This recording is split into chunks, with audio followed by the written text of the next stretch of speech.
Good morning, pals. Welcome back to 100 Miles, 100 Days on a $100 Treadmill. I'm Tanya. That's my cat Crookshanks. And today we're going to talk a little bit about what's going on with Star Wars Land in Disneyland. And we'll look at those Haunted Mansion ears that I'm working on. And we'll take a 20-minute walk. So let's take that walk.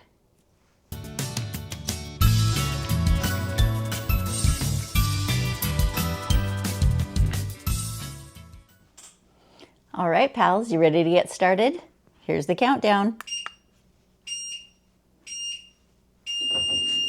Come on, everybody, here we go.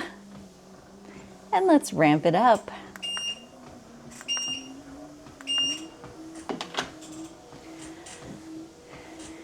I hope you all are doing great today. Trying some more new lighting settings today, some new camera settings. I'm trying to get familiar with how to make my stuff a little more cinematic, I guess. I don't know. I've been watching a lot of YouTube videos and trying to get it figured out. So we'll see if this looks any better or if I need to scrap it and try again tomorrow. Seems to be kind of the going thing lately is that I'm trying new settings. I watch back the video and I go, ooh, that's not what I thought it was going to do. So it's all a learning curve, right? Hopefully I will have this down in 50 something days when we go to Disneyland, and I'll be able to give you all a much better view of what we're doing, have it look a lot more professional than it does today. So today I'm filming in 4K, and that's what all of the YouTube people were telling me to do. So not like I know any of them and can trust them, but seemed to be the general consensus is that this camera films in 4K, so why not use it? So we'll see how that looks as far as editing, and so there's that.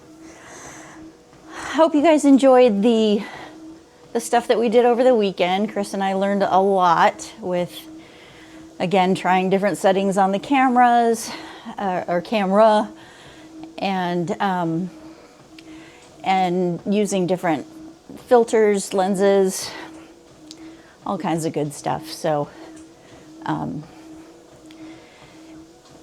didn't quite get what I wanted with the one where we were in Deepwood, so we'll probably have to go back there.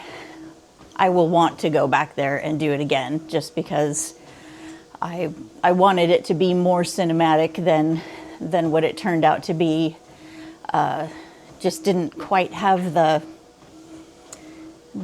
frame rate that I wanted, and too many things to choose from, and I'm not choosing correctly. So hopefully what I've done today is going to make me a little bit happier with the turnout, because it's what has gotten frustrating lately is now I have just enough information to be dangerous to myself. So it's like, oh, I want to do this, that, and the other thing, and I edit my stuff together, and I think, oh gosh, it's going to look like, it's like Spielberg directed it, and then I watch my video back and I'm like, oh, that didn't look anything like I anticipated that it would look on a bigger screen. It looked fine on the little screen when I was editing, but once I got it up onto the 4K TV, it just wasn't giving me the feedback that I had anticipated. So I'll be practicing some more outside, practicing more with Chris, and I'm just really enjoying being able to get outside. It is cold as heck when we're doing those things, even though it's beautiful. So hopefully you guys are in a nice warm spot that you can that you can watch those from and feel like you're enjoying the sunshine with us. Being Oregonians, we just put a hoodie and a hat on and go out, and sun's out, so we think it must be warm even when it's 50 degrees, because it did warm up to about 50, and any Oregonian in a sweatshirt on a 50-degree day is going to tell you it's nice and warm. That's why when you see us down in places like Disneyland, we're in shorts, and if it's raining, we don't bring an umbrella, because hey, at least it's 60 degrees outside. I mean, I have gotten cold at Disneyland. It doesn't always work that way, but all right, well, let's get into the latest things that are happening in Disneyland. Because if you watch any other vloggers who specialize in Disneyland, I'm sure you've already heard about the fact that Disneyland is going to be bringing in the original trilogy characters into Batuu, which is Star Wars Land. And they're going to be kind of splitting it up to around like where the Millennium Falcon is, that it'll be where the old school characters are, and then down by Rise of the Resistance will be where the new timeline characters are. I honestly, I don't know why it's any big deal to try to keep all those separate from each other. I mean, I get that Disneyland was trying to create, or the Imagineers were trying to create this world that you could step into and forget that the outside world exists, and that you were in this world of Star Wars, that you were in an outpost that's far away from the general known universe of Star Wars, but that you would still see all the things that let you know you're in that universe, but creating their own characters and their own timelines and their own stories. And I think it just missed the mark a little bit, because there are rides that didn't get included. There are characters that didn't get included. Sending someone into it who doesn't know Star Wars at all is going to be confused. And sending someone who knows a lot about Star Wars into it is going to be a little bit confused. So I think it didn't quite know what its purpose was. And maybe on paper and in, behind closed doors, the storyline made complete sense, but the land didn't open completed. And I think that's going to be a lot more obvious now that Oga's Cantina has closed for refurbishment, Rise of the Resistance has closed for refurbishment. It's going to start being really obvious that the only ride that's in Batuu is Smuggler's Run, which is just a video game that has the same, you're playing the same video game every time you go on it. It was supposed to be 6 different iterations of a game that you could be playing while you're on it. And that has not come to pass yet. So all those things being said, those are just some outsider critiques that I have on the land itself. As a Disney goer, as someone who walks into that land and immediately I get a big smile on my face. I love the soundscapes. I love the ambiance. I love the nooks and crannies of being able to find different places in there that even if I've been there 100 times, which I haven't, but even if I've been there 15 times, I find something new every time I go. And there's a lot of things that are really good about the land. There's just places where it falls short. And I think that when you talk to anybody who loves something as much as those of us who give it a little bit of a critique, is because we love it so much and we know it could be more. And we just wonder why they didn't go ahead and take that next leap. They spent $1 billion building this thing. Why didn't they just go a little bit extra? Yeah, that being said, with the new old characters that are going to be coming in, I think it's an interesting timeline. So I'm going to go ahead and open up the Disneyland app.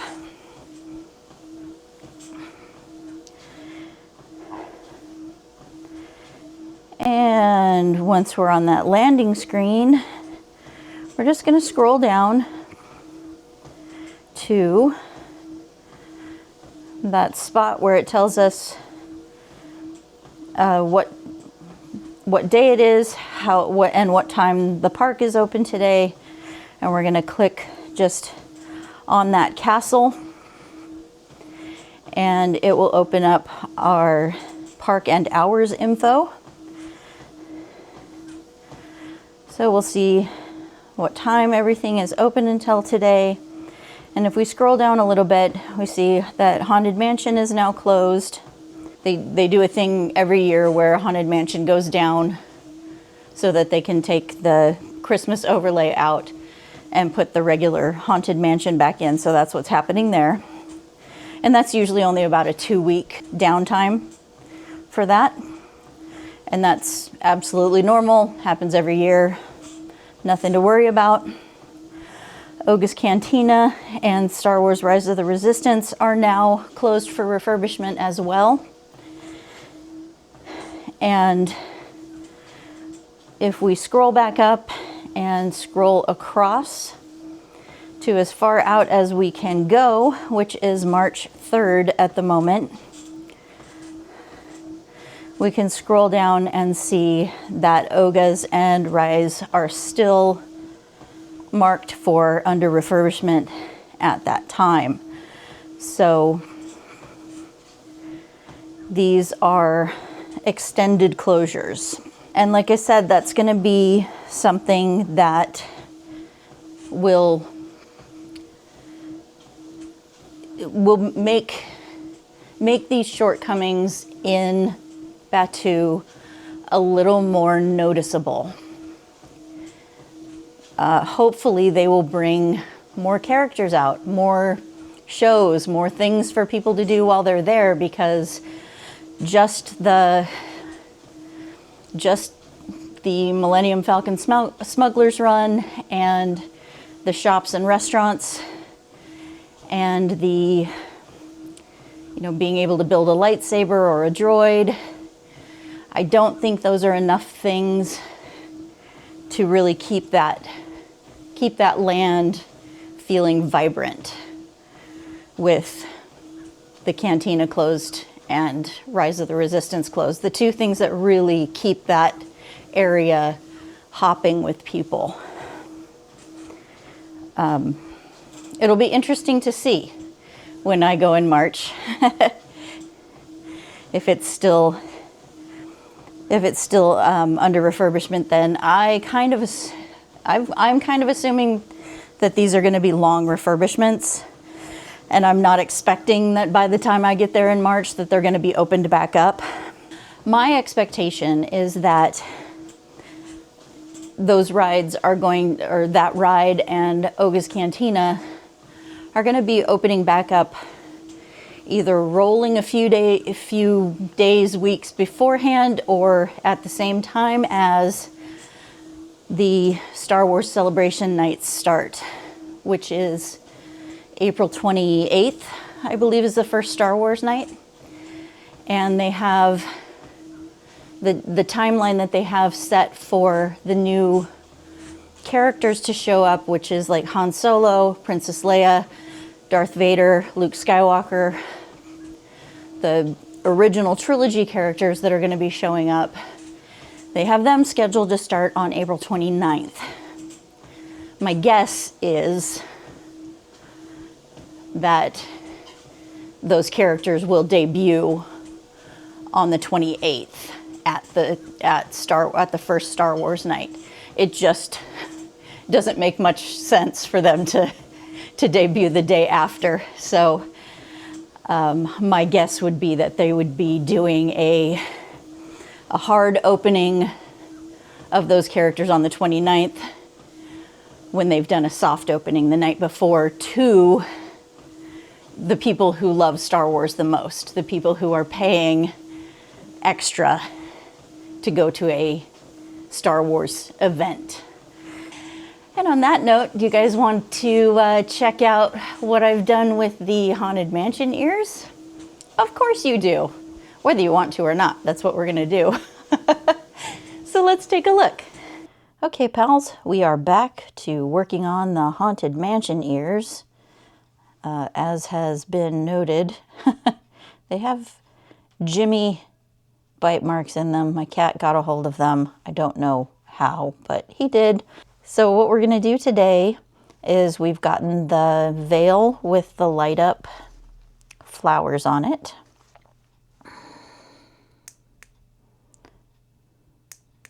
So it's got two different settings. One is kind of a glowing, and one is just straight on. So we are going to remove these. They are on like a felt backing that's just around a plastic hoop with a regular sized bridal veil on the end of it. And it's got this little pouch where the battery pack is being held. So that's where it's got two different wires going to either side to the flowers. And this is just a little button that turns them on and off. Okay, so they're little button batteries, so they're not the most convenient thing. What I'm gonna do is go ahead and remove everything from this plastic hoop so that we can get at this mechanism that I want to use. And I'm not worried about keeping the satin that is around this plastic hoop. And we can see that the wire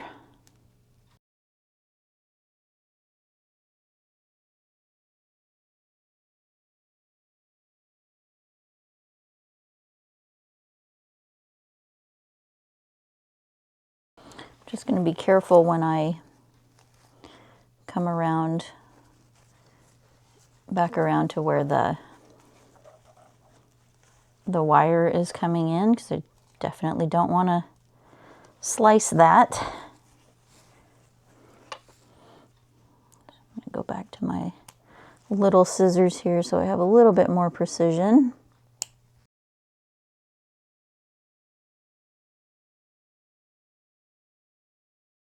All right, so that is now free. And take a look at what we've got here as far as where the wires go and what happens there. So it looks like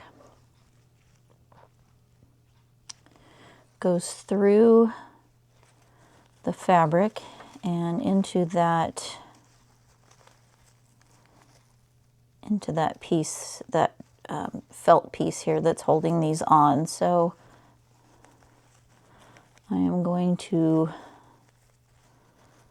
liberate this piece of felt. Okay, so now we can really see all of that mechanism in here that is connecting to those flowers. They are individual flowers that have a wire and a light going to each individual flower, which is good, so that if we want to place them separately from each other rather than just, you know, doing a blanket light up, because I think what we want is something that's a little bit more put together than just that. But that does give us an idea of where I'm going with this. And there it is, 1 mile. Congratulations, pals. All right, pals, good job. That's one more 100 miles, 100 days on a $100 treadmill in the books. I'm Tanya, that's my Moai, and I'm wearing flowers today instead of ears. I think it works for me. We'll see you tomorrow. Bye, pals. Hey, Groogie. That's my cat, Crookshanks. And that's my Moai. I think it's in the shot.